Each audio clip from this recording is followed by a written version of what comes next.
নমস্কার, আমি সঙ্গীতা। আপনারা শুনছেন অশরীরী আলাপ।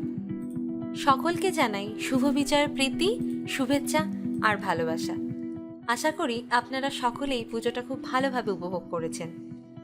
প্রতি শনিবারের মতো এবারও চলে এসেছি নতুন আর একটি পর্ব নিয়ে। আজকের ঘটনাটি আমাদের পাঠিয়েছেন কলকাতা থেকে সাথী শীট।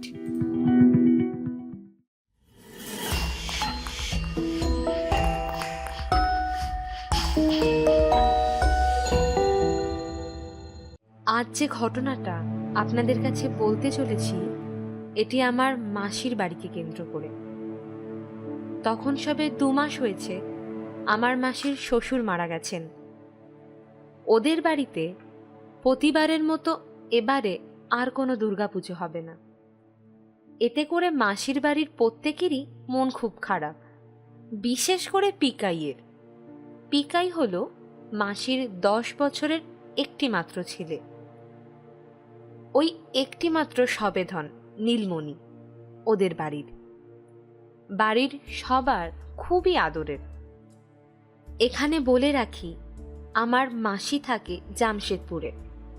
ওখানে মাসির বাড়িতে সদস্য হলো মাসি, মেসোমশাই, পিকাই, মাসির দেওর ও তার বউ, মাসির ছোট ননদ, আর একটি কুকুরও আছে যার নাম পুচকি। আমার মা এই দুর্গাপুজোয় মাসিদেরকে আমাদের বাড়িতে চলে আসতে বলল, কারণ পুজোর সময় মাসির বাড়িতে পুজো হবে না। মাসিদেরও মনটা খুব খারাপ, বিশেষ করে পিকাইয়ের। মাসি শুনে রাজিও হয়ে গেল।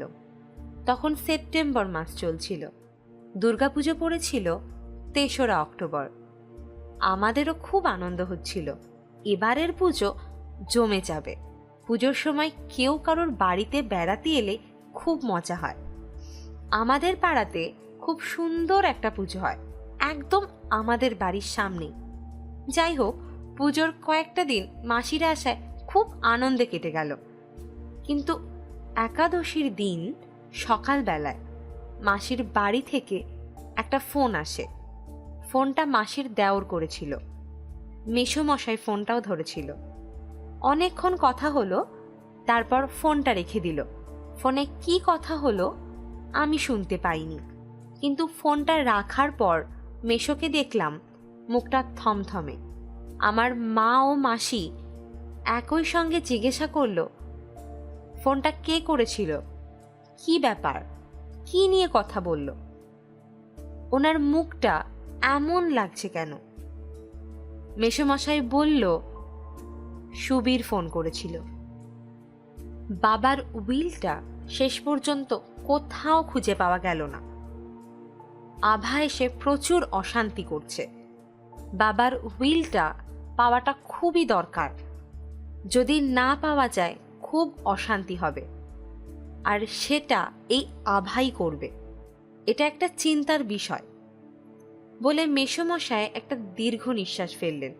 এখানে বলে রাখি, সুবীর হলো মাসির দেওর, আর আভা মাসির বড় ননদ। কথাটা শোনার পর মাসির মুখটাও থমথমে হয়ে গেল। আসলে মাসির বাড়িটা অনেক দিনের পুরনো। সেই বাড়ি মেরামতের জন্য প্রচুর টাকা খরচ হবে, যার ফলে ওরা সবাই চিন্তা করছে বাড়িটা প্রমোটিং করবে। মাসির শ্বশুর মশাই হুইলে সবার সমান ভাগ লিখে দিয়ে গেছেন, যার জন্য যখন বাড়িটা প্রমোটিং করা হবে তখন সবার সই লাগবে।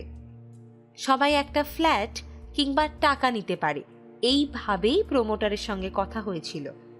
কিন্তু হঠাৎ করে এভাবে উনি চলে যাবেন কেউ ভাবতে পারেনি।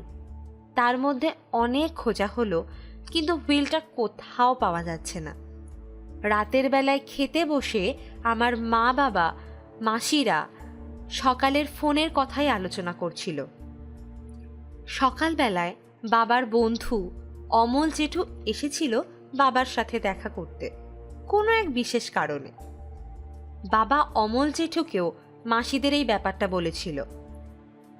অমল জেঠু কথাটা শোনার পর একটা অদ্ভুত কথা বলল, যা আমরা সবাই শুনে একদম চমকে উঠলাম। কথাটা হলো এই যে, ওনার এক পরিচিত পান্ডা আছে গয়াতে। সেখানে যদি মাসি কিংবা মেসোমশাই যায় তাহলে উনি গয়ায় প্রেতশিলা নামক এক জায়গায় নিয়ে যেতে পারেন।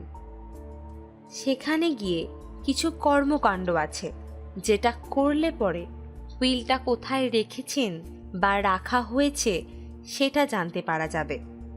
যদি ওনারা আগ্রহী হন তাহলে উনি ওনার পরিচিত হারান পান্ডার সাথে কথা বলবেন। তারপর অমল জেঠু মেসোমশাইয়ের দিকে তাকিয়ে জিজ্ঞাসা করল, আপনার বাবা কতদিন হলো মারা গেছে? এই এই 2 মাস হলো মারা গেছেন। তাহলে ঠিকই আছে, 3 মাস হয়ে গেলে এই কাজটি করতে অসুবিধা হতো। আপনারা যত তাড়াতাড়ি পারেন গয়ায় যাওয়ার জন্য তৈরি হন। 3 মাস হওয়ার মধ্যেই এই কাজটি সম্পন্ন করতে হবে। এই কথাটা বলে অমল জেঠু বাড়ি চলে গেলেন। সম্পত্তি নিয়ে প্রত্যেক পরিবারে কিছু না কিছু অশান্তি বা গোলযোগ থেকেই থাকে। পরিবারের কোনো সদস্য এর উৎস হয়ে থাকে। মাসির বাড়িতে যেমন আভা, সেই রকমই একজন। সে যাই হোক, লক্ষ্মী পুজোর আগের দিন মাসি আর মেসোমশাই গয়ার উদ্দেশ্যে যাত্রা করল। পিকাই আমাদের বাড়িতে আমাদের কাছেই থেকে গেল।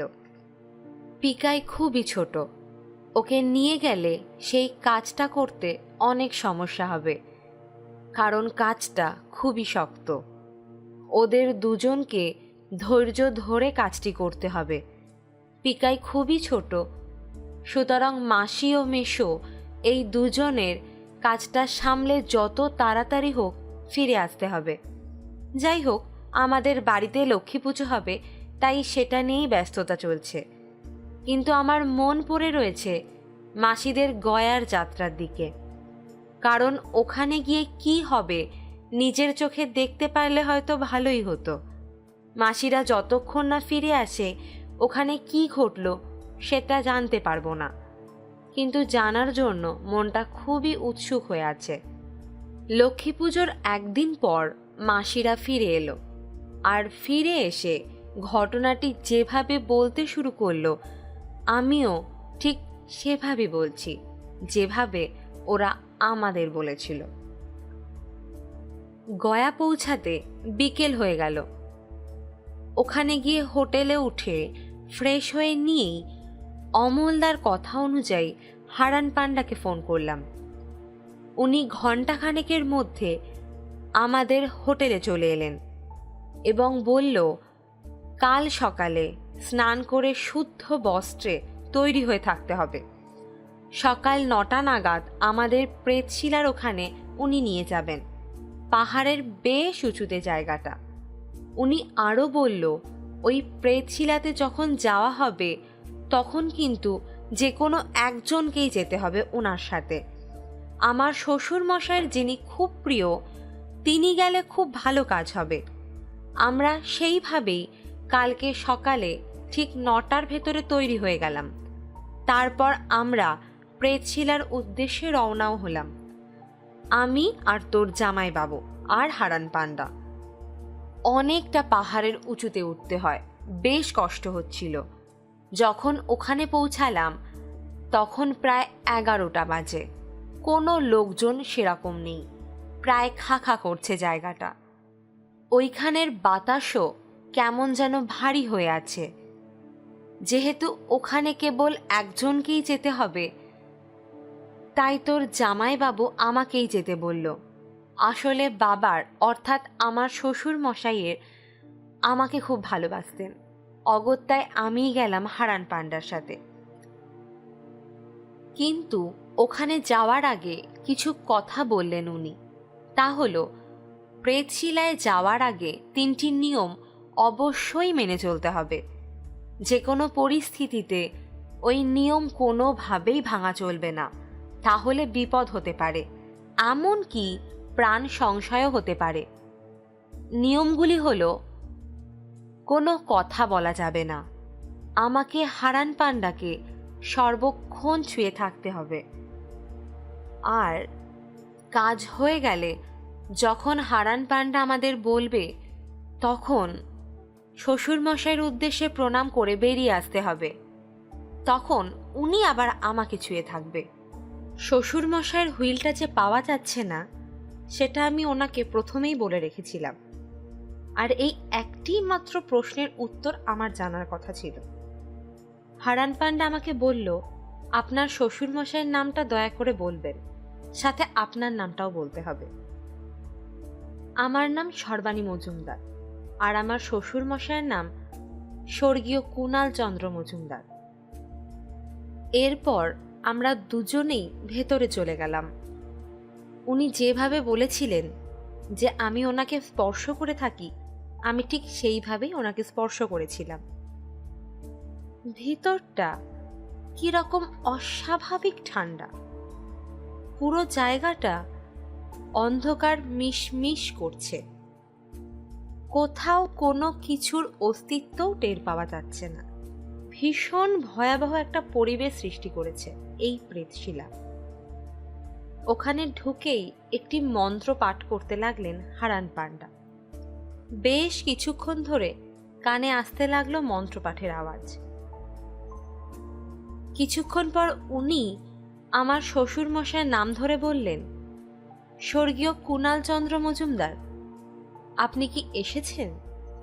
এসেছেন আপনি? কোথাও কোনো সাড়া পাওয়া গেল না। কিন্তু ওই অন্ধকারের মধ্যেও হারান পান্ডার চোখ জ্বলে উঠল, আর উনি মাথা নাড়ালেন। তারপর বলে উঠলেন, আপনার পুত্রবধূ সর্বাণী মজুমদার আপনার কাছে একটি বিনীত অনুরোধ রেখেছেন। উনি জানতে চেয়েছেন, আপনার করা হুইলটি বাড়িতে কেউ কোথাও খুঁজে পাচ্ছে না। দয়া করিয়া এর সঠিক উত্তরটি জানতে চান আপনার পুত্রবধূ।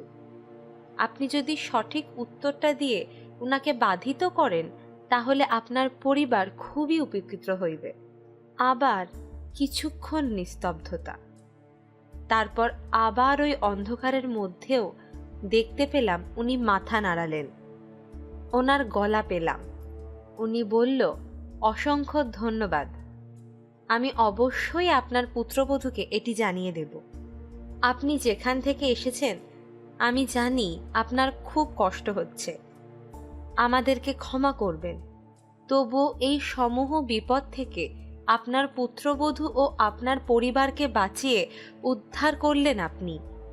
আপনার আত্মার শান্তি হোক, যেখান থেকে এসেছেন সেখানে ফিরে যান। বলে হারান পান্ডা আবার মন্ত্রপাঠ করতে শুরু করলো। কিছুক্ষণ পরে উনি আমার উদ্দেশ্য করে বললেন, এবার ওনার উদ্দেশ্যে প্রণাম করে চলুন বেরিয়ে যাই। তখন আমার শ্বশুরমশাইয়ের উদ্দেশ্যে প্রণাম করছি মনে মনে, ওনার আত্মির শান্তি কামনা করছি। এবং তখন উনি আমাকে ধরেই রইলেন। আমি প্রণাম করে বেরিয়ে এলাম। বেরোনোর সময় হারান পান্ডা বললেন, আর কিন্তু পেছনে ফিরবেন না, চলুন আস্তে আস্তে যাওয়া যাক। একে একে আমরা তিনজন বাইরে বেরিয়ে এলাম। তারপর হারান পান্ডা মুখ খুললেন। উনি বললেন, আপনার বাড়িতে ওনার ঘরে একটি কাঠের আলমারি আছে, তার পেছনে হুইলটি পড়ে গেছে। সম্ভবত আপনার শ্বশুরমশাই তোলার চেষ্টা করেছিল, কিন্তু পারেননি। মাসিরা পরদিন সকালবেলা বাড়ি চলে গেল। বিকেলের দিকে ফোন করে জানালো, কাঠের আলমারিটা কোনো দিন সরানো হয়নি, তাই জানতেও পারেনি সেটি প্রচণ্ড অসম্ভব ভারী। তাই 6 জন লোক ভাড়া করে নিয়ে সবাই মিলে ধরে তারপর সরানো গেল। আর অদ্ভুতভাবে কাঠের আলমারিটির পেছনেই হুইলটা পাওয়া গেল। এই বলে মাসি একটি দীর্ঘ নিঃশ্বাস ফেললেন আর বললেন, পিকাইকে এবার আমাদের সঙ্গে বাড়ি নিয়ে যাব। ওখান থেকে এসে সোজা আগেই হুইল খোঁজার কাজটা করলাম। হুইলটা পাওয়া যেতে আমি খুব শান্তি বোধ করছি। অশান্তি আমার আর ভালো লাগে না। হয়তো কালী পুজোর পরেই শিবুদা মানে প্রমোটার আমাদের বাড়ির কাছে হাত দেবে। আমাদের বাড়ির সামনাসামনি একটি দোতলা বাড়িতে আমরা তখন ভাড়া থাকবো।